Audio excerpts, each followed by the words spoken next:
చూసుకున్నట్టయితే ఇది పిల్లలు ఆడుకునే బెలూను. మనం చిన్నప్పుడు ఎంతో మంచి జాతరలో కొనుక్కొని మంచిగా ఆడుకునేటోళ్ళం. సో, ఇది ఎలా చేయాలన్నది నేను మీకు చూపిస్తాను. సో, మనం ముందుగా ఒక క్లీన్ పేస్ట్ షాంపూ తీసుకోవాలి. ఎలాంటి షాంపూ అయినా పర్వాలేదు గానీ క్లీన్ పేస్ట్ షాంపూ అయితే కొంచెం కలర్‌గా మంచిగుంటది. సో, ఈ షాంపూను కొంచెం ఏదైనా ప్లేట్ తీసుకొని అందులో ఏసి మంచిగా కొన్ని వాటర్ పోసుకొని కలుపుకోవాలి. కలిపిన తర్వాత మన దగ్గర పెన్ ఉంటది కదా! ఒక నార్మల్ పెన్ ఉంటది. పెన్ తీసుకోండి, లేదా ఏదైనా స్ట్రా తీసుకున్నా పర్వాలేదు.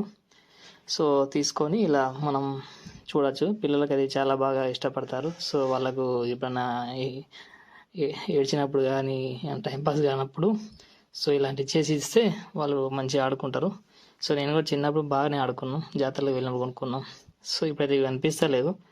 సో, నాకు చూపించాలనిపించింది. అందరికి ఉపయోగపడతాయి కాబట్టి నేను చూపిస్తున్నాను. సో, ఇది చాలా బాగుంటది. మా ఇంట్లో ఎవరు పిల్లలు లేరు కాబట్టి నేను చూపించలేకపోతున్నా. సో, ఇది కొంచెం జాగ్రత్త తీసుకోండి. ఎందుకంటే ఇది ఇప్పుడు మనం మీదికి లేపి ఇలా ఊదినట్టయితే షాంపూ అనేది నోట్లోకి వెళ్ళడానికి అవకాశం ఉంటుంది. సో, దయచేసి కొంచెం జాగ్రత్తగా ఉండుర్రి పిల్లలు. సో, ఇది ఎవరైనా ఎంజాయ్ చేయొచ్చు దీన్ని.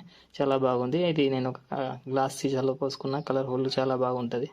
సో, నచ్చితే లైక్ చేయండి. ఇలాంటి మంచి మంచి వీడియోస్ను మళ్ళీ కలుద్దాం. Bye bye. Thank you.